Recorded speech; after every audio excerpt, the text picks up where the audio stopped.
Welcome student, આજે આપણે નવો ટોપિક સ્ટાર્ટ કરીશું ગોળીય લેન્સ દ્વારા વક્રીભવન.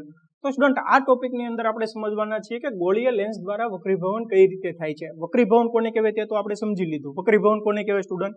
કે જ્યારે પ્રકાશનું કિરણ એક માધ્યમમાંથી બીજા માધ્યમની અંદર પ્રવેશ કરે ત્યારે શું થાય છે કે તે વાંકું વળે છે. અને એ ડિપેન્ડ કરે કોના ઉપર ડિપેન્ડ કરે કે પ્રકાશનું જે કિરણ છે તે ઘટ માધ્યમમાંથી પાતળા માધ્યમમાં જાય છે કે પાતળા માધ્યમમાંથી ઘટ માધ્યમમાં જાય છે, એની ઉપર ડિપેન્ડ કરે કે પ્રકાશનું કિરણ કઈ બાજુ વાંકું વળે છે.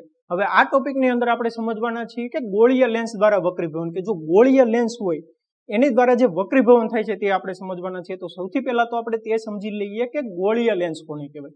આપણે ગોળીય લેન્સની વ્યાખ્યા લખીએ કે જે પારદર્શક માધ્યમની એક અથવા બંને સપાટીઓ વક્ર હોય તો તેવા પારદર્શક માધ્યમને ગોળીય લેન્સ કહે છે. બરાબર સ્ટુડન્ટ? તો સૌથી પહેલા તો આપણે તે સમજી લઈએ કે પારદર્શક માધ્યમનો મતલબ શું છે. તો સ્ટુડન્ટ, એના માટે આપણે જોઈએ કે માની લો કે અહીંયા કોઈ કાચ છે, બરાબર? તો તમે કાચની આરપાર જોઈ શકો છો કે એવી વસ્તુ કે એવું માધ્યમ કે જેની આપણે આરપાર જોઈ શકીએ તો તે વસ્તુ અથવા તો માધ્યમને શું કહેવાય? તે માધ્યમને કહેવાય પારદર્શક માધ્યમ. બરાબર સ્ટુડન્ટ? એવી જ રીતે આપણે જોઈએ કે માની લો કે અહીંયા કોઈ દિવાલ છે તો તમે દિવાલની આરપાર જોઈ શકો? ન જોઈ શકો. તો જે દિવાલ છે તે દિવાલ કેવું છે? અપારદર્શક માધ્યમ. સમજાય છે સ્ટુડન્ટ? અહીંયા જે કાચ છે તે કેવું છે? પારદર્શક માધ્યમ, એની આપણે આરપાર જોઈ શકીએ છીએ. એવી જ રીતે જો આપણે બીજું એક્ઝામ્પલ જોઈએ તો માની લઈએ કે અહીંયા પાણીનો ગ્લાસ છે તો પાણીના ગ્લાસની આરપાર આપણે જોઈ શકીએ છીએ. તો જે પાણીનો ગ્લાસ છે તે પાણીનો ગ્લાસ કેવો છે? પાણીનો ગ્લાસ પારદર્શક માધ્યમ છે અથવા તો પાણી પારદર્શક માધ્યમ છે. એવી જ રીતે જો આપણે બીજું એક્ઝામ્પલ લઈએ, માની લો કે દૂધનો ગ્લાસ છે તો તમે દૂધના ગ્લાસની આરપાર જોઈ શકો છો? તમે ઘરે ટ્રાય કરજો, નહીં જોઈ શકો. તો એનો મતલબ શું છે? એનો મતલબ એમ થાય કે જે દૂધ છે તે દૂધ કેવું છે? અપારદર્શક માધ્યમ છે. તો સ્ટુડન્ટ, તમને ખબર પડી કે પારદર્શક માધ્યમ કોને કહેવાય અને અપારદર્શક માધ્યમ કોને કહેવાય. હવે સ્ટુડન્ટ, આપણે જોઈએ કે જે ગોળીય લેન્સ છે તે ગોળીય લેન્સ બે પ્રકારના છે, બહિર્ગોળ લેન્સ અને અંતર્ગોળ લેન્સ. આપણે બંનેને જોઈએ એટલે તમને ખ્યાલ આવશે. અને લેન્સ છે એટલે કે એક પ્રકારના કાચ જ છે, પારદર્શક કાચ. અહીંયા બહિર્ગોળ લેન્સ દોરેલો છે અને અહીંયા અંતર્ગોળ લેન્સ દોરેલો છે. બંનેને જોતા એવું તમને ખ્યાલ આવે છે કે જેની એક અથવા બંને સપાટી કેવી છે? વક્ર છે. તો આ જે બહિર્ગોળ લેન્સ છે એ બહિર્ગોળ લેન્સની બહારની સપાટી કેવી છે? વક્ર છે. અંતર્ગોળ લેન્સની અંદરની સપાટી કેવી છે? વક્ર છે. બરાબર? કે આ જે અંદરની સપાટી છે તે વક્ર છે, અહીંયા બહારની સપાટી વક્ર છે. એની ઉપરથી જ નામ પડે છે બહિર્ગોળ લેન્સ, બહારની સપાટી વક્ર. અંતર્ગોળ લેન્સ, અંતરની સપાટી વક્ર. તો આપણે બંનેની વ્યાખ્યા પણ લખી શકીએ કે જે પારદર્શક માધ્યમની, આ એવું પારદર્શક માધ્યમ છે કે જેની બંને સપાટીઓ બહારની તરફ વક્ર હોય. બંને સપાટી કેવી છે? બહારની તરફ વક્ર છે. તો તેને બહિર્ગોળ લેન્સ કહે છે અથવા તો દ્વિબહિર્ગોળ લેન્સ પણ કહે છે. બરાબર? કે બે સપાટી વક્ર છે એટલે તેને દ્વિબહિર્ગોળ લેન્સ પણ કહે છે. એવી જ રીતે અંતર્ગોળ લેન્સની વ્યાખ્યા લખીએ કે જે પારદર્શક માધ્યમની બંને સપાટીઓ અંદરની તરફ વક્ર હોય. કે જો બંને સપાટી કેવી છે? અંદરની બાજુ વક્ર છે તો તેને અંતર્ગોળ લેન્સ કહે છે અથવા તો દ્વિઅંતર્ગોળ લેન્સ પણ કહે છે. બરાબર? ઘણીવાર સ્ટુડન્ટ દ્વિઅંતર્ગોળ ન લખે, કે ખાલી અંતર્ગોળ લેન્સ લખ્યું હોય એનો મતલબ પણ એમ જ થાય કે બંને સપાટી અંદરની બાજુ વક્ર છે. બરાબર? દ્વિઅંતર્ગોળ લેન્સ અથવા તો અંતર્ગોળ લેન્સ. એવી જ રીતે અહીંયા દ્વિબહિર્ગોળ લેન્સ અથવા તો બહિર્ગોળ લેન્સ. તો સ્ટુડન્ટ, તમને એવું થતું હોય છે કે સર એક સપાટી વક્ર હોય ને એક સપાટી સમતલ હોય તો તેવા લેન્સને કેવો લેન્સ કહેવાય? આપણે સમજીએ. માની લઈએ કે આ સપાટી વક્ર છે અને આ જે સપાટી છે તે સમતલ છે. બરાબર? તો આ પ્રકારનો જે લેન્સ છે આ પ્રકારના લેન્સને કહેવાય સમતલ બહિર્ગોળ લેન્સ. શું કહેવાય? સમતલ બહિર્ગોળ લેન્સ. હવે સ્ટુડન્ટ, આપણે અહીંયા જોઈએ કે માની લો કે આ સપાટી વક્ર છે અને આ જે સપાટી છે તે સમતલ છે. તો આ પ્રકારનો લેન્સ છે તે આ પ્રકારના લેન્સને કહેવાય સમતલ અંતર્ગોળ લેન્સ. તો સ્ટુડન્ટ, હવે તમને ખબર પડી કે સમતલ બહિર્ગોળ લેન્સ કોને કહેવાય અને દ્વિબહિર્ગોળ અથવા તો ખાલી બહિર્ગોળ, એ બંને વચ્ચેનો તફાવત શું છે? કે દ્વિબહિર્ગોળ લેન્સ અથવા તો બહિર્ગોળ લેન્સ એની અંદર શું હોય કે બંને સપાટી વક્ર હોય. સમતલ બહિર્ગોળ લેન્સની અંદર એક સપાટી વક્ર હોય ને એક સપાટી સમતલ હોય છે. એવી જ રીતે આપણે અંતર્ગોળ માટે લખી શકીએ કે જો બંને સપાટી વક્ર હોય તો તેને કેવો લેન્સ કહેવાય? તેને દ્વિઅંતર્ગોળ લેન્સ કહેવાય અથવા તો ખાલી અંતર્ગોળ લેન્સ પણ કહે છે. જો એક સપાટી વક્ર હોય અને એક સપાટી સમતલ હોય તો તે પ્રકારના લેન્સને કહેવાય સમતલ અંતર્ગોળ લેન્સ કહેવાય. સમજાઈ ગયું સ્ટુડન્ટ? હવે સ્ટુડન્ટ, આપણે થોડીક બીજી પ્રોપર્ટી જોઈએ. તો આ લેન્સને તમે ધ્યાનથી જુઓ, દ્વિબહિર્ગોળ લેન્સને. તો જુઓ કે છેડાઓ પાસેથી કેવો છે? પાતળો છે અને મધ્યમાં કેવો છે? જાડો છે. તો આપણે લખી શકીએ કે કિનારીની સાપેક્ષે મધ્યમાં જાડો હોય છે, કે કિનારી કેવી હોય છે? પાતળી હોય છે અને મધ્યમાં કેવો હોય છે? જાડો હોય છે. એવી જ રીતે આપણે અહીંયા લખી શકીએ કે મધ્યમાં પાતળો અને છેડાઓ પાસેથી જાડો હોય છે. તો અહીંયા જોઈએ તો જો કેવો છે, મધ્યમાં પાતળો છે ને એના છેડા જોઈએ તો કેવા છે, જાડા છે, કિનારી જાડી છે. સમજાઈ ગયું સ્ટુડન્ટ? એવી જ રીતે આપણે બીજી એક પ્રોપર્ટી જોઈએ કે જે બહિગોળ લેન્સ છે તે બહિગોળ લેન્સને અભિસારી લેન્સ પણ કહે છે. અભિસારી લેન્સનો મતલબ શું થાય આપણે તે સમજીએ. તો જોવો કે આ લેન્સ છે, માની લો કે પ્રકાશના કિરણો આવી રીતે આવે છે, બરાબર. તો જો પ્રકાશના કિરણો આવી રીતે થશે તો શું થશે, વક્રીભવન પામશે, પાતળા માધ્યમમાંથી ઘટ માધ્યમમાં પ્રવેશે અને ઘટ માધ્યમમાંથી ફરીથી પાતળા માધ્યમમાં પ્રવેશે. તો જો પ્રકાશના કિરણ આવી રીતે આવશે તો તે એક બિંદુ આગળ કેન્દ્રિત થાય છે, બરાબર. અને આ પ્રકારના જે કિરણો મળે છે આમાંથી જે પસાર થઈ જાય અને એક બિંદુ આગળ જે કેન્દ્રિત થાય છે, તો આ પ્રકારના જે કિરણો છે કે આ પ્રકારનું જે વક્રીભવન છે તેને શું કહેવાય, અભિસરણ કહેવાય, બરાબર. કે કોઈ એક બિંદુ આગળ જો કેન્દ્રિત થતું હોય તો તેને કેવું કહેવાય, અભિસરણ કહેવાય. અને આ પ્રકારનો જે લેન્સ છે તેને અભિસારી લેન્સ કહે છે.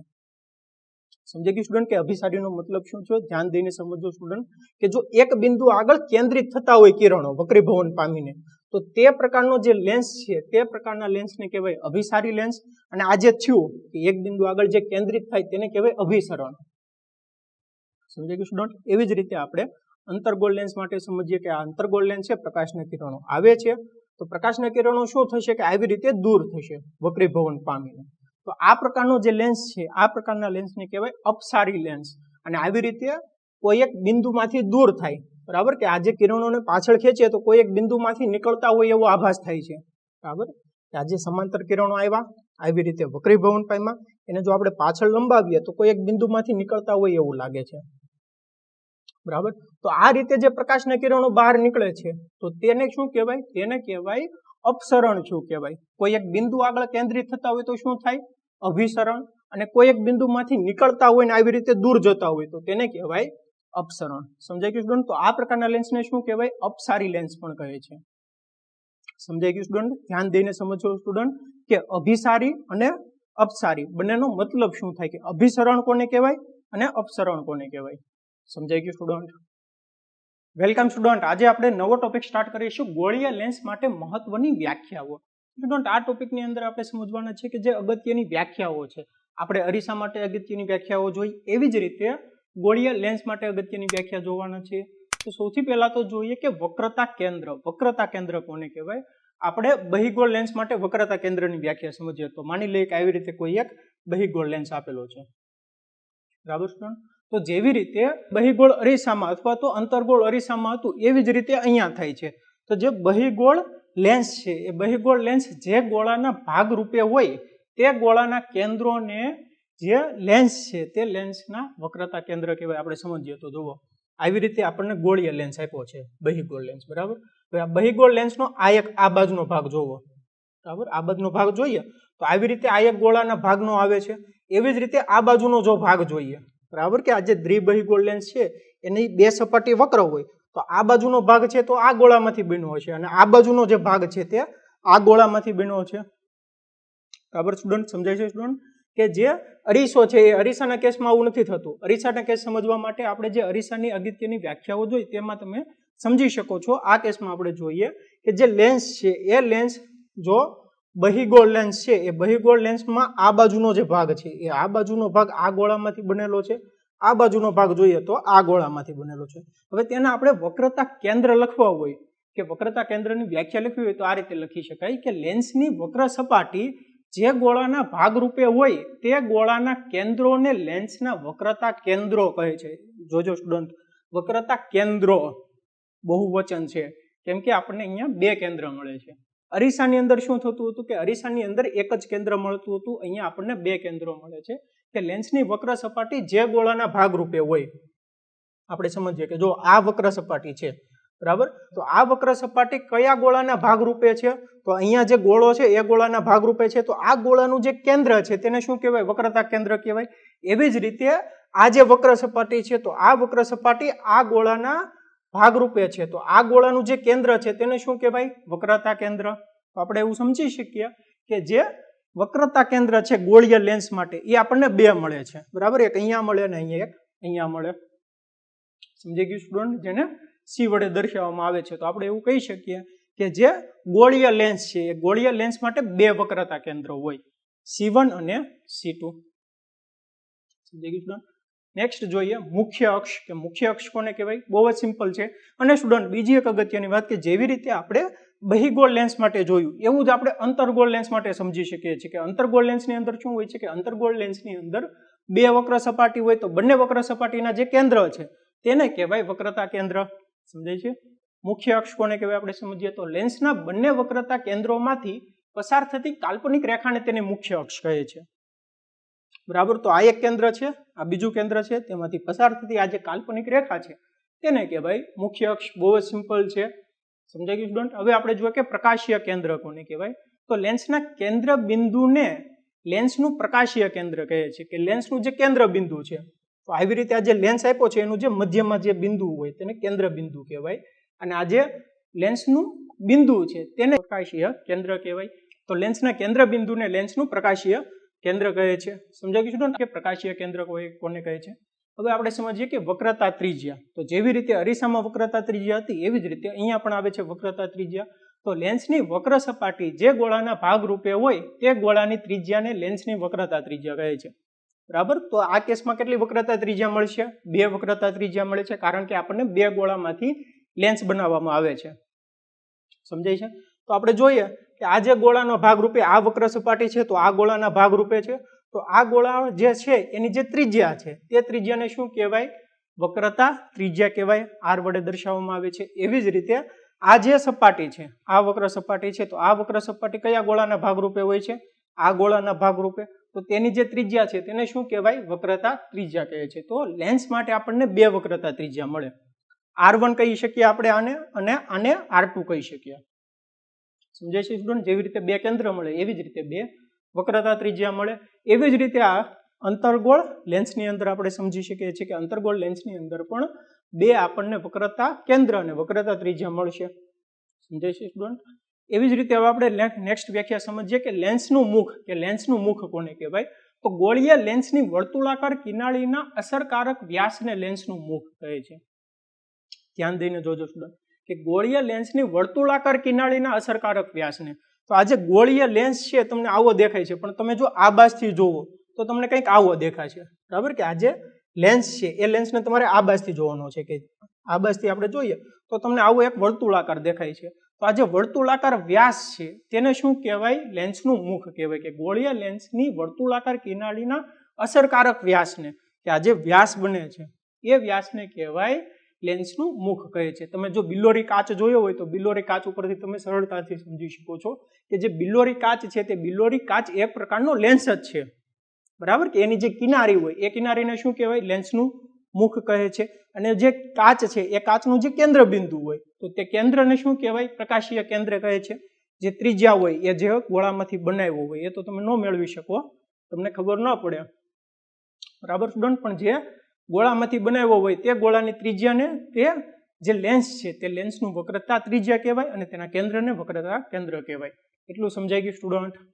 હવે સ્ટુડન્ટ આપણે બીજી એક અગત્યની વ્યાખ્યા જોઈએ કે મુખ્ય કેન્દ્ર, કે મુખ્ય કેન્દ્ર કોને કહેવાય? તો અંતર્ગોળ લેન્સ અને બહિર્ગોળ લેન્સ બંને માટે મુખ્ય કેન્દ્રની વ્યાખ્યામાં થોડોક ફેરફાર છે, કે જેવી રીતે આપણે અંતર્ગોળ અરીસો અને બહિર્ગોળ અરીસાની અંદર હતું તો આપણે જોઈએ કે બહિર્ગોળ લેન્સ માટે જોઈએ કે બહિર્ગોળ લેન્સ માટે મુખ્ય કેન્દ્રની વ્યાખ્યા શું છે. તો બહિર્ગોળ લેન્સ પર મુખ્ય અક્ષને સમાંતર આપાત થતા કિરણો લેન્સમાંથી વક્રીભવન પામ્યા બાદ મુખ્ય અક્ષ પર એક બિંદુ પાસે કેન્દ્રિત થાય છે. તો આ બિંદુને લેન્સનું મુખ્ય કેન્દ્ર કહે છે. આપણે સમજીએ જો શું કહેવા માંગે છે, કે આવી રીતે આપણી પાસે એક બહિર્ગોળ લેન્સ છે, દ્વિબહિર્ગોળ લેન્સ, ખાલી બહિર્ગોળ લેન્સ પણ કહેવાય. હવે આ જે બહિર્ગોળ લેન્સ છે એ બહિર્ગોળ લેન્સની મુખ્ય અક્ષ છે. મુખ્ય અક્ષને સમાંતર આપાત થતા કિરણો, એટલે જે મુખ્ય અક્ષ છે એની સમાંતર આવી રીતે કિરણ આપાત થાય છે. તો મુખ્ય અક્ષને સમાંતર આપાત થતા કિરણો શું કરશે? વક્રીભવન પામશે પાતળા માધ્યમમાંથી ઘટ માધ્યમમાં, ઘટમાંથી ફરીથી પાતળા માધ્યમમાં. તો વક્રીભવન પામીને મુખ્ય અક્ષ ઉપર કોઈ એક બિંદુ આગળ કેન્દ્રિત થાય છે. બરાબર, કે આવી રીતે જે સમાંતર આપાત થતા કિરણો હોય તો વક્રીભવન પામીને શું થશે? કે કોઈ એક બિંદુ આગળ કેન્દ્રિત થાય છે. તો આ જે મુખ્ય અક્ષ ઉપરનું જે બિંદુ છે તે બિંદુને જે શું કહેવાય? બહિર્ગોળ લેન્સનું મુખ્ય કેન્દ્ર કહેવાય. સમજાય છે તો? કે આવી રીતે વક્રીભવન પામીને આ એક બિંદુ આગળ કેન્દ્રિત થાય છે. બહુ જ સિમ્પલ છે. જેવી રીતે આપણે બહિર્ગોળ અરીસા માટે અને અંતર્ગોળ અરીસા માટે જોયું હતું એવું જ અહીંયા છે. હવે આપણે સમજીએ કે અંતર્ગોળ લેન્સ માટેની વ્યાખ્યા સમજીએ મુખ્ય કેન્દ્રની. બરાબર સ્ટુડન્ટ?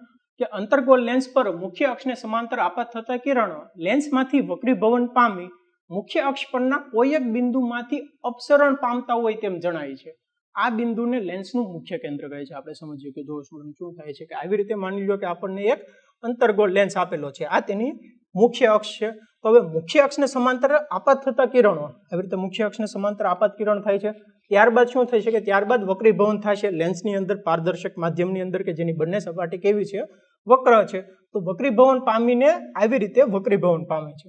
તો વક્રીભવન પામીને શું થાય છે કે વક્રીભવન પામી મુખ્ય અક્ષ પરના કોઈ એક બિંદુમાંથી અપસરણ પામતા હોય. અપસરણનો મતલબ આપણે આગળ સમજી ચૂક્યા છીએ કે અપસરણ કોને કહેવાય? અપસરણનો મતલબ એમ થાય કે કોઈ એક બિંદુથી દૂર જતા હોય, બરાબર? કે આ જે અભિસરણ થાય છે, અભિસરણનો મતલબ શું થાય કે કોઈ એક બિંદુ આગળ કેન્દ્રિત થતા હોય, કે એ બિંદુ પાસે જતા હોય, આ બિંદુમાંથી નીકળતા હોય, તો તેને શું કહેવાય? તેને અપસરણ કહેવાય. કે મુખ્ય અક્ષ પરના કોઈ એક બિંદુમાંથી અપસરણ પામતા હોય તેવું જણાય છે. તો આ જે બિંદુ છે તે બિંદુને મુખ્ય કેન્દ્ર કહેવાય અંતર્ગોળ લેન્સ માટેનું. આપણે સમજીએ જો ફરીથી કે બહિગોળ લેન્સ, બહિગોળ લેન્સને શું કહેવાય? કે મુખ્ય અક્ષને સમાંતર આપાત થતા કિરણો કોઈ એક બિંદુ આગળ કેન્દ્રિત થતા હોય, મુખ્ય અક્ષના કોઈ એક બિંદુ આગળ. તો આ જે કેન્દ્ર છે તે કેન્દ્રને કહેવાય મુખ્ય કેન્દ્ર. આ બિંદુને મુખ્ય કેન્દ્ર કહે છે. એવી જ રીતે અંતર્ગોળ લેન્સ માટે શું છે કે મુખ્ય અક્ષને સમાંતર આપાત થતા કિરણો વક્રીભવન પામીને કે મુખ્ય અક્ષ પરના કોઈ એક બિંદુમાંથી અભિસરણ પામતું હોય તેવું આપણને જણાય છે. તો આ જે બિંદુ છે તે બિંદુને અંતર્ગોળ લેન્સનું મુખ્ય કેન્દ્ર કહે છે. તો સ્ટુડન્ટ તમને એવો ડાઉટ થતો હોય કે સર આ બાજુથી જો સમાંતર કિરણો આપાત થાય છે તો આપણને આ મુખ્ય કેન્દ્ર મળે છે, જો આ બાજુથી સમાંતર કિરણો આપાત થતા હોય તો આપણને અહીંયા બીજું મુખ્ય કેન્દ્ર મળે, બરાબર? હવે આ અને આ બંને અલગ અલગ હોઈ શકે છે. જો આ ત્રિજ્યા અને આ ત્રિજ્યા બંને અલગ અલગ હોય તો આ બંને કેન્દ્ર આપણને અલગ અલગ મળી શકે છે. એવું જ કંઈક અહીંયા થાય છે. જો આ દિશામાંથી સમાંતર કિરણો આપાત થતા હોય તો શું થશે કે આવી રીતે તે અપસરણ પામે છે. તો અપસરણ કયા બિંદુમાંથી નીકળતું હોય એવું જણાય? માની લો કે આ બિંદુમાંથી નીકળતું જણાય. તો આ જે મુખ્ય કેન્દ્ર છે એ મુખ્ય કેન્દ્ર આ માની લો કે આ અંતર અને આ અંતર બંને અલગ અલગ હોઈ શકે છે ઇન શોર્ટ, બરાબર? એટલે આપણે એવું કહી શકીએ કે જે મુખ્ય કેન્દ્ર છે તે મુખ્ય કેન્દ્ર કેટલા મળે? 2 મળે. કોના ઉપર આધાર રાખે? આધાર રાખે છે કે કયા બાજુથી આપણે સમાંતર કિરણો આપાત કરીએ છીએ એની ઉપરથી. સમજાય છે? આને આપણે F1 કહીએ, આને આપણે F2 કહીએ, એવી જ રીતે આને F1 કહીએ અને આને F2 કહીએ. તો આપણે એવું સમજી શકીએ કે મુખ્ય કેન્દ્ર કોને કહેવાય? ધ્યાન દઈને જોજો સ્ટુડન્ટ, બંનેની જે વ્યાખ્યા છે તે થોડીક અલગ અલગ છે, એક્ઝામની અંદર પૂછાવાની સંભાવના છે. એવી જ રીતે જે અરીસાની વ્યાખ્યા હતી તે પણ પૂછાવાની સંભાવના છે અને એમાં પણ આપણને 2 વ્યાખ્યા મળતી હતી. હવે આપણે નેક્સ્ટ વ્યાખ્યા જોઈએ કે કેન્દ્ર લંબાઈ, કે કેન્દ્ર લંબાઈ કોને કહેવાય? બહુ જ સિમ્પલ છે કે લેન્સના પ્રકાશીય કેન્દ્ર અને મુખ્ય કેન્દ્ર વચ્ચેના અંતરને કેન્દ્ર લંબાઈ કહે છે. પ્રકાશીય કેન્દ્ર કોને કહેવાય?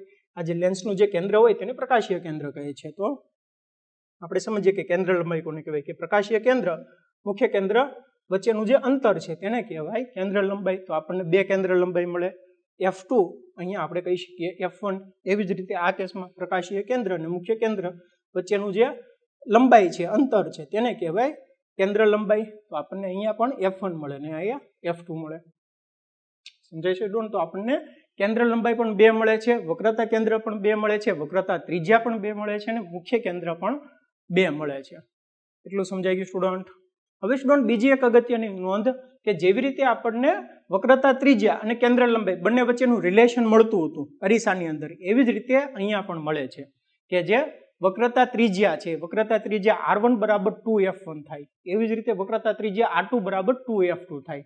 F1 શું છે? કેન્દ્ર લંબાઈ છે. F2 શું છે? કેન્દ્ર લંબાઈ છે. અને R1 અને R2 વક્રતા ત્રિજ્યા છે. સમજાઈ ગયું સ્ટુડન્ટ? કે જેવી રીતે આપણને અરીસામાં મળતું હતું એવી જ રીતે અહીંયા પણ મળે છે.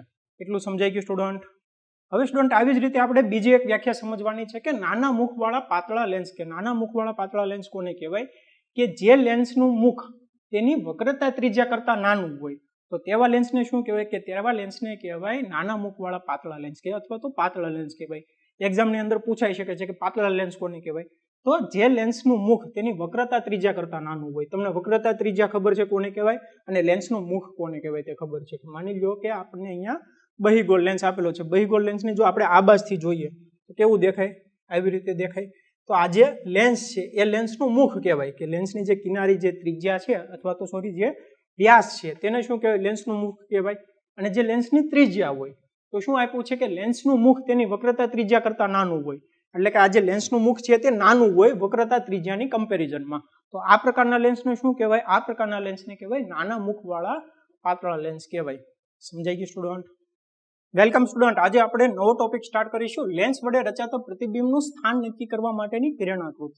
કે લેન્સ વડે જે પ્રતિબિંબ રચાય છે તો તે પ્રતિબિંબનું સ્થાન ક્યાં હશે, તે પ્રતિબિંબનું પરિમાણ ક્યાં હશે, તો તેના માટેની જે પ્રેરણાકૃતિ છે, અમુક નિયમો છે, તે આપણે આ ટોપિકની અંદર સમજવાના છે. કે જેવી રીતે આપણે અરીસા માટેના નિયમો જોયા હતા એવી જ રીતે આપણે લેન્સ માટેના નિયમો જોવાના છે. આપણે બંને લેન્સ માટે જોઈશું, બહિર્ગોળ લેન્સ માટે પણ જોઈશું અને અંતર્ગોળ લેન્સ માટે પણ જોઈશું. તો એનો નિયમ નંબર 1 મુખ્ય કેન્દ્રની વ્યાખ્યા પ્રમાણે છે. કે મુખ્ય કેન્દ્રની વ્યાખ્યા શું હતી? કે મુખ્ય કેન્દ્રની વ્યાખ્યા મુખ્ય અક્ષને સમાંતર આપાત થતા કિરણો વક્રીભવન પામીને મુખ્ય કેન્દ્રમાંથી પસાર થાય છે, તે મુખ્ય કેન્દ્રની વ્યાખ્યા હતી. બરાબર. તો તે જ નિયમ નંબર 1 છે. આપણે કોઈ એક કિરણ લઈએ કે આવી રીતે બહિર્ગોળ લેન્સ આપેલો છે, મુખ્ય અક્ષને સમાંતર આપાત થતું કિરણ વક્રીભવન પામીને મુખ્ય કેન્દ્રમાંથી પસાર થાય છે. બરાબર. કે મુખ્ય કેન્દ્રમાંથી નિર્ગમન પામે છે. તો તે શું છે? તે છે નિયમ નંબર 1.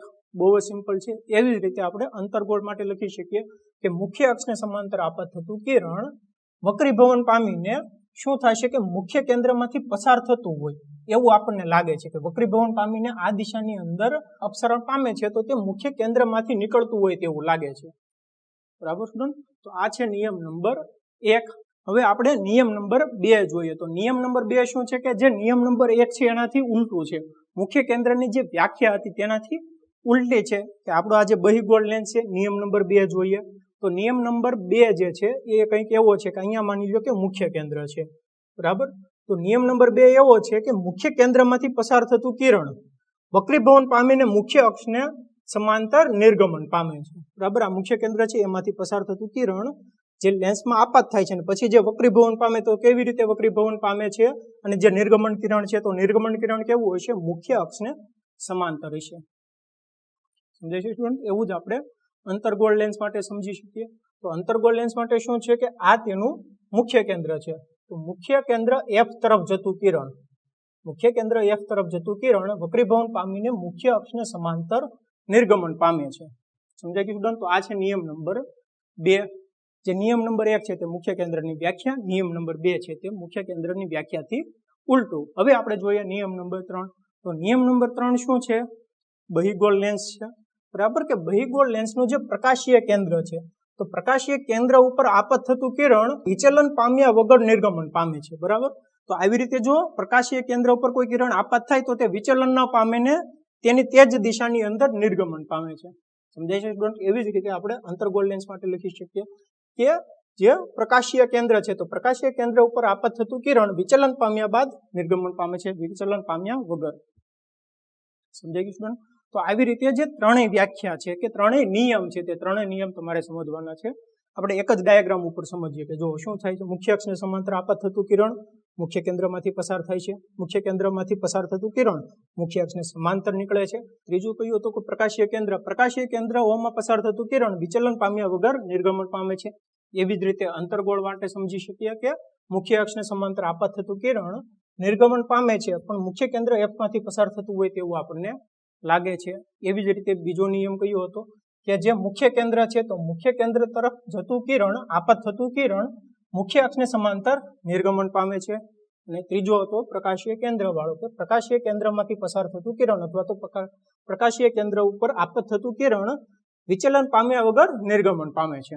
સમજાય ગયું સ્ટુડન્ટ? કે આ જે ત્રણેય નિયમ છે તે ત્રણેય નિયમ ખૂબ જ અગત્યના છે. આ ત્રણેય નિયમ ઉપરથી જ આપણે લેન્સ વડે રચાતું પ્રતિબિંબ મેળવી શકીશું. સમજાય ગયું સ્ટુડન્ટ? Welcome student. આજે આપણે નવો ટોપિક સ્ટાર્ટ કરીશું, બહિર્ગોળ લેન્સ વડે રચાતું પ્રતિબિંબ. તો સ્ટુડન્ટ આ ટોપિકની અંદર આપણે સમજવાના છીએ કે બહિર્ગોળ લેન્સ વડે કેવું પ્રતિબિંબ રચાય છે. કે બહિર્ગોળ લેન્સની આગળ જો કોઈ વસ્તુને અનંત અંતરે મૂકી હોય, મુખ્ય કેન્દ્ર ઉપર મૂકી હોય, વક્રતા કેન્દ્ર ઉપર મૂકી હોય તો વસ્તુનું પ્રતિબિંબ કેવું રચાય છે તે આપણે આ ટોપિકની અંદર સમજવાના છે. કે જેવી રીતે આપણે અરીસામાં મેળવ્યું હતું તે પ્રમાણે. બરાબર સ્ટુડન્ટ? તો સૌથી પહેલા તો આપણે કોઈ એક બહિર્ગોળ લેન્સ લઈ લઈએ. હવે આ જે બહિર્ગોળ લેન્સ છે તો તમને ખબર છે કે બહિર્ગોળ લેન્સના કેટલા મુખ્ય કેન્દ્ર હોય? 2 મુખ્ય કેન્દ્ર હોય. તો આપણે કોઈ એક મુખ્ય અક્ષ લઈ લઈએ અને આ એક મુખ્ય કેન્દ્ર ને આ બીજું મુખ્ય કેન્દ્ર, આને નામ આપી દઈએ F1, આને નામ આપી દઈએ F2. બરાબર સ્ટુડન્ટ? અને જે બહિર્ગોળ લેન્સ છે તે બહિર્ગોળ લેન્સના વક્રતા કેન્દ્ર કેટલા હોય? વક્રતા કેન્દ્ર પણ 2 હોય, આગળના ટોપિકમાં વાત કરી તે પ્રમાણે. તો અહીંયા નામ આપી દઈએ એક C1, અહીંયા નામ આપી દઈએ C2. હવે તમને ખબર છે કે આ જે એટલું અંતર છે, આ જે હોય પોઈન્ટ, એને કહેવાય પ્રકાશીય કેન્દ્ર. કે લેન્સનું જે કેન્દ્ર હોય તેને કહેવાય પ્રકાશીય કેન્દ્ર. પ્રકાશીય કેન્દ્ર અને આ જે C1 છે એને શું કહેવાય? વક્રતા ત્રિજ્યા કહેવાય એટલા અંતરને. બરાબર. તો આ અંતર કેટલું થાય છે? 2 ગુણ્યા કેન્દ્ર લંબાઈ. બરાબર. એટલે કે આ પોઈન્ટને C1 ની જગ્યાએ હું 2f1 લખી શકું. બરાબર. આ કેટલું અંતર છે? f1 માની લઈએ. તો આ કેટલું થશે? 2f1. એટલે આને આપણે નામ આપી દઈએ f1, આને નામ આપી દઈએ 2f1. એવી જ રીતે આ જો પોઈન્ટ f2 હોય તો આ પોઈન્ટ કયો થાય? C2 ની જગ્યાએ હું 2f2 લખી શકું. સમજાય છે સ્ટુડન્ટ? હવે આપણે અલગ અલગ કેસ જોઈએ કે જો વસ્તુ અનંત અંતરે હોય, મુખ્ય કેન્દ્ર ઉપર હોય, વક્રતા કેન્દ્ર ઉપર હોય, તો વસ્તુનું પ્રતિબિંબ કેવું રચાય છે તે આપણે આ ટોપિકની અંદર સમજીએ.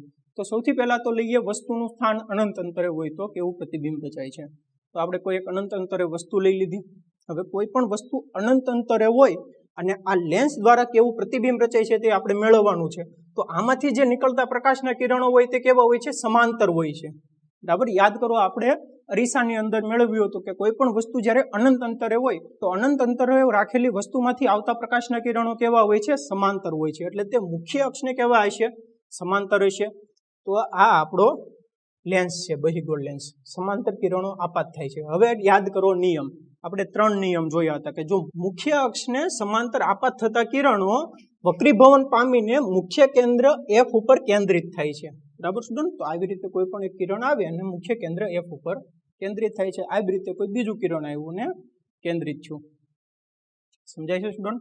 તો હવે આ જે પોઈન્ટ છે, આ પોઈન્ટ ઉપર પ્રતિબિંબ રચાય. તો આપણે લખી શકીએ કે પ્રતિબિંબનું સ્થાન ક્યાં હશે? કે આ જે લેન્સ છે એ લેન્સની કઈ બાજુ? પાછળની બાજુ. ક્યાં હશે? મુખ્ય કેન્દ્ર F2 ઉપર. તો લેન્સની પાછળ મુખ્ય કેન્દ્ર F2 ઉપર પ્રતિબિંબ રચાય છે. એટલું સમજાય ગયું સ્ટુડન્ટ? હવે સ્ટુડન્ટ આપણે જોઈએ કે પ્રતિબિંબનું પરિમાણ કેટલું હશે. તો આપણે અહીંયા જોવા જઈએ તો જો પ્રતિબિંબ કેટલું રચાય છે? અહીંયા F2 ઉપર રચાય છે. તો એનું પરિમાણ કેટલું થયું? અત્યંત નાનું થયું, બિંદુવત થયું. તો આપણે લખી શકીએ કે પ્રતિબિંબનું પરિમાણ કેવું થયું? અત્યંત નાનું, બિંદુવત થયું. સમજાય ગયું સ્ટુડન્ટ? હવે આપણે નેક્સ્ટ જોઈએ કે પ્રતિબિંબનો પ્રકાર કહેવાનો છે કે કેવો છે, કે વાસ્તવિક છે, કે આભાસી છે, ચત્તો છે કે ઉલટો છે, તેનો પ્રકાર કેવો છે તે આપણે સમજવાનું છે.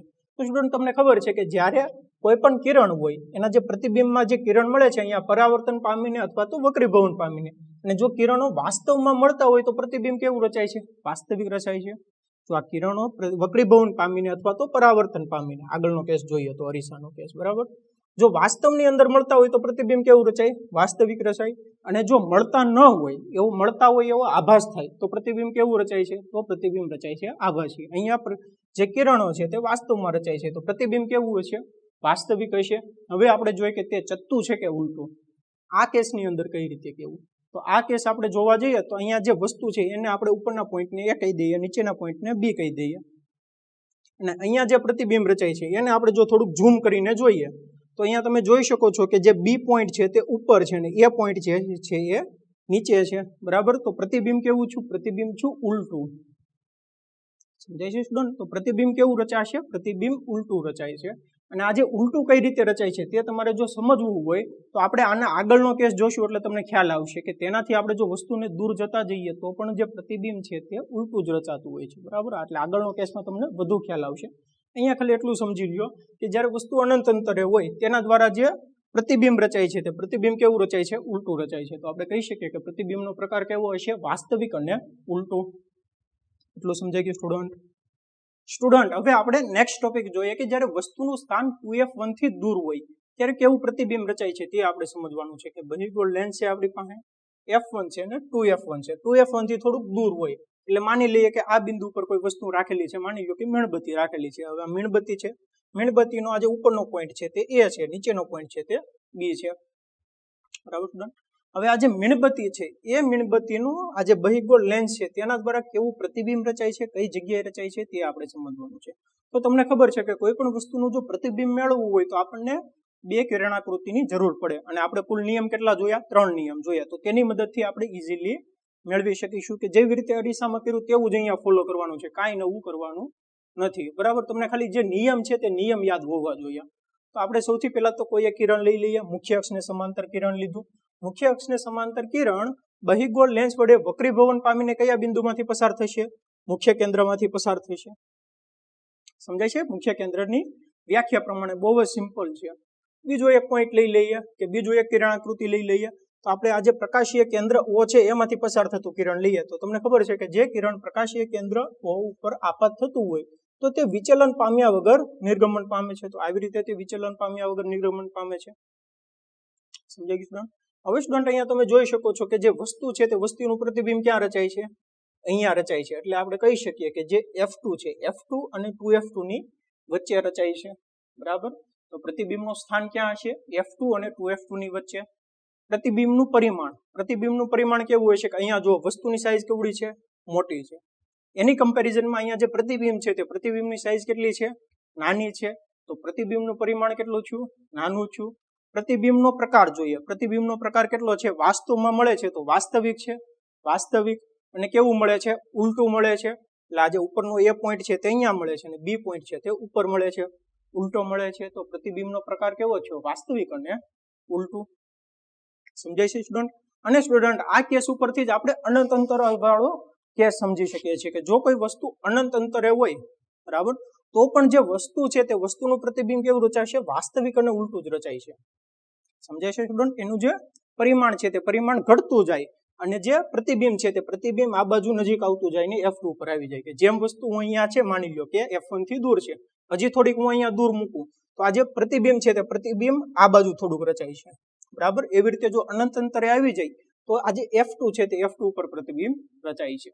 જે આપણે પહેલો કેસ જોયો એ પ્રમાણે. તો જે પહેલા કેસ પ્રમાણે જે પ્રતિબિંબ છે તો પ્રતિબિંબનો પ્રકાર કેવો છે? વાસ્તવિક અને ઉલટો થશે આ પ્રમાણે.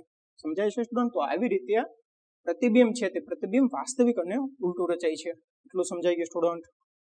સ્ટુડન્ટ હવે આપણે નેક્સ્ટ કેસ જોઈએ કે જ્યારે વસ્તુનું સ્થાન 2F1 ઉપર હોય ત્યારે કેવું પ્રતિબિંબ રચાય છે તે આપણે ટોપિકની અંદર સમજીએ. તો આપણે જોઈએ કે જ્યારે વસ્તુ અનંત અંતરે હોય ત્યારે કેવું પ્રતિબિંબ રચાય છે? 2F1 થી દૂર હોય ત્યારે કેવું પ્રતિબિંબ રચાય છે? હવે આપણે સમજીએ કે જ્યારે વસ્તુ 2F1 ઉપર હોય ત્યારે કેવું પ્રતિબિંબ રચાય છે તે આપણે જોઈએ. તો આપણે મીણબત્તી લીધી. હવે કોઈ પણ વસ્તુનું પ્રતિબિંબ મેળવવું હોય તો આપણને બે કિરણાકૃતિની જરૂર પડે. બરાબર સ્ટુડન્ટ? અને અથવા તો બે કિરણની જરૂર પડે કે આપણે 3 નિયમ જોયા. એ 3 નિયમમાંથી કોઈ પણ 2 નિયમનો ઉપયોગ કરીને આપણે કોઈ પણ વસ્તુનું પ્રતિબિંબ મેળવી શકીએ છીએ. આપણે સૌથી પહેલા તો પહેલો નિયમ લઈ લઈએ કે મુખ્ય અક્ષને સમાંતર આપાત થતું કિરણ બહિર્ગોળ લેન્સ વડે વક્રીભવન પામીને મુખ્ય કેન્દ્ર F2 ઉપરથી પસાર થશે. બરાબર? બીજું કિરણ લઈ લઈએ કે આ જે પ્રકાશીય કેન્દ્ર O છે તો પ્રકાશીય કેન્દ્ર O માંથી પસાર થતું કિરણ વિચલન પામ્યા વગર નિર્ગમન પામે છે. બરાબર? હવે આ બંને કિરણ ક્યાં મળે છે? આ બિંદુ આગળ મળે છે અને પ્રતિબિંબ આપણે જોવા જઈએ તો ક્યાં રચાય છે? 2F2 ઉપર રચાય છે. તો આપણે લખી શકીએ કે પ્રતિબિંબનું સ્થાન ક્યાં છે? 2F2 ઉપર. પ્રતિબિંબનું પરિમાણ કેટલું છે? તે જ માપનું છે કે અહીંયા જેટલી માપની વસ્તુ છે એટલી જ માપનું અહીંયા પ્રતિબિંબ રચાય છે. બરાબર? તો પ્રતિબિંબનું પરિમાણ કેટલું છે? તે જ માપનું. પ્રતિબિંબનો પ્રકાર કેવો છે? વાસ્તવમાં મળે છે તો વાસ્તવિક અને કેવું મળે છે? ઉલટું મળે છે તો ઉલટો છે. બહુ જ સિમ્પલ છે. પ્રતિબિંબનો પ્રકાર વાસ્તવિક અને ઉલટું. હવે આવો જ આપણે બીજો એક કેસ જોઈએ કે જ્યારે વસ્તુ આપણે અનંત અંતરે જોયું, 2F1 થી નજીક જોયું, 2F1 ઉપર જોયું. હવે આપણે જોઈએ કે જો વસ્તુ F1 અને 2F1 ની વચ્ચે હોય ત્યારે કેવું પ્રતિબિંબ રચાય છે? ક્યાં પ્રતિબિંબ રચાય છે આપણે સમજીએ. તો અહીંયા વસ્તુને લઈ લીધી. બરાબર? બે કિરણની જરૂર પડશે. જેવી રીતે આગળના કેસમાં કિરણ લીધા એવા જ અહીંયા કિરણ લેવાના છે. હવે મુખ્ય અક્ષને સમાંતર આપાત થતું કિરણ બહિર્ગોળ લેન્સ વડે વક્રીભવન પામીને મુખ્ય કેન્દ્ર F2 માંથી પસાર થશે. બરાબર? બહુ જ સિમ્પલ છે. આપણે મુખ્ય કેન્દ્રની વ્યાખ્યા જોઈ તે પ્રમાણે. હવે આપણે ત્રીજો નિયમનો ઉપયોગ કરીએ કે જેવી રીતે આગળના કેસમાં પ્રતિબિંબ મેળવ્યું એવી જ રીતે અહીંયા કે તેનું જે પ્રકાશીય કેન્દ્ર O છે તો પ્રકાશીય કેન્દ્ર O માંથી પસાર થતું કિરણ વિચલન પામ્યા વગર નિર્ગમન પામે છે. બરાબર? તો આવી રીતે જો જોવા જઈએ તો પ્રતિબિંબ ક્યાં રચાય છે? પ્રતિબિંબ અહીંયા રચાય છે. જો બરાબર? એટલે કે જે કેન્દ્ર 2F2 છે તો 2F2 થી દૂર રચાય છે. બરાબર? તો આપણે લખી શકીએ કે વસ્તુનું સ્થાન ક્યાં છે? F1 અને 2F1 ની વચ્ચે. પ્રતિબિંબનું સ્થાન ક્યાં છે? 2F2 થી દૂર. પ્રતિબિંબનું પરિમાણ કેટલું છે? નાનું છે, મોટું છે, કેવું છે પ્રતિબિંબ? વસ્તુ અહીંયા અવળી છે ને પ્રતિબિંબ કેવડું રચાય છે? મોટું રચાય છે. તો પ્રતિબિંબનું પરિમાણ કેટલું છે? મોટું છે. અને પ્રતિબિંબનો પ્રકાર કેવો છે? વાસ્તવિક અને ઉલટું રચાય છે ને વાસ્તવમાં મળે છે તો વાસ્તવિક છે. સમજાઈ ગયું સ્ટુડન્ટ? સ્ટુડન્ટ હવે આપણે નેક્સ્ટ કેસ જોઈએ કે જ્યારે વસ્તુનું સ્થાન મુખ્ય કેન્દ્ર F1 ઉપર હોય ત્યારે પ્રતિબિંબ કેવું રચાય છે તે આપણે જોઈએ. તો આપણે વસ્તુને મુખ્ય કેન્દ્ર F1 ઉપર લઈ લીધી. હવે સૌથી પહેલા તો આપણે બે કિરણાકૃતિ દોરીશું અથવા તો બે નિયમનો ઉપયોગ કરીને પ્રતિબિંબ મેળવશું. મુખ્ય અક્ષને સમાંતર આપાત થતું કિરણ આ મુખ્ય કેન્દ્ર F2 છે F2 માંથી પસાર થશે.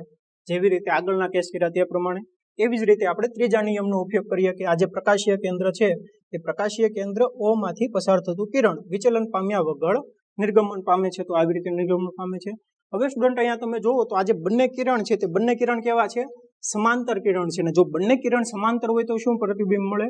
બંને કિરણ સમાંતર હોય તો એકબીજાને છેદે જ નહીં, બરાબર. એટલે જે પ્રતિબિંબ છે તે પ્રતિબિંબ ક્યાં મળશે? અનંત અંતરે મળે છે. સમજાઈ ગયું? તો પ્રતિબિંબનું સ્થાન ક્યાં મળે છે? અનંત અંતરે. પ્રતિબિંબનું પરિમાણ કેટલું હશે? ખૂબ જ મોટું વિવર્ધિત હશે, બરાબર. કે અનંત સુધી જશે તો પ્રતિબિંબનું પરિમાણ કેટલું હશે? ખૂબ જ મોટું વિવર્ધિત હશે.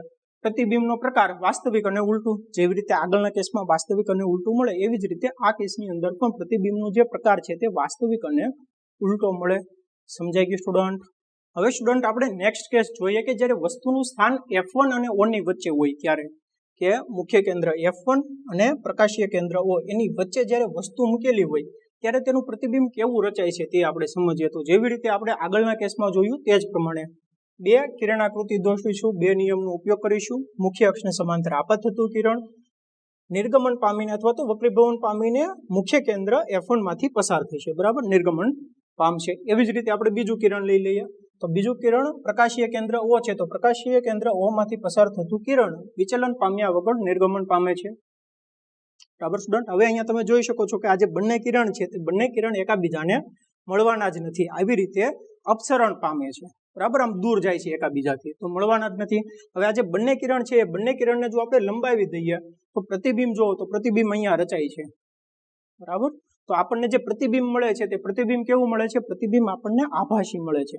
કે આ જે બિંદુ છે એ બિંદુમાંથી જે પ્રકાશના કિરણો છે તે નીકળતો હોય એવો આભાસ લાગે છે, બરાબર. એટલે કે પ્રતિબિંબ ક્યાં રચાય છે? અહીંયા રચાય છે. તો આપણે લખી શકીએ કે પ્રતિબિંબનું સ્થાન ક્યાં હશે? કે વસ્તુ જે બાજુ છે કે લેન્સની જે બાજુ ઉપર વસ્તુ છે તે બાજુ ઉપર જ રચાય છે. તો વસ્તુ લેન્સની જે બાજુ પર હોય તે જ બાજુ એ રચાય છે. પ્રતિબિંબનું પરિમાણ કેવું છે? વિવર્ધિત છે, ખૂબ જ મોટું છે. જો અહીંયા વસ્તુ નાની છે તો પ્રતિબિંબ કેવું રચાય છે? મોટું રચાય છે. અને પ્રતિબિંબનો પ્રકાર કેવો હોય છે? આભાસી અને ચત્તુર. વાસ્તવમાં કિરણ મળતા નથી એટલે પ્રતિબિંબ કેવું રચાય છે? આભાસી રચાય છે. અને કેવું રચાય છે? ચત્તુ. જો ચત્તુ જ રચાય છે, બરાબર. કે અહીંયા વસ્તુ છે અને પ્રતિબિંબ ચત્તુ જ રચાય છે. આગળના કેસમાં ઉલટું રચાતું હતું. સમજાઈ ગયું સ્ટુડન્ટ? તો આવી રીતે બહિર્ગોળ લેન્સ વડે રચાતા પ્રતિબિંબ આપણે મેળવી શકીએ છીએ. તો સમજાઈ ગયું સ્ટુડન્ટ?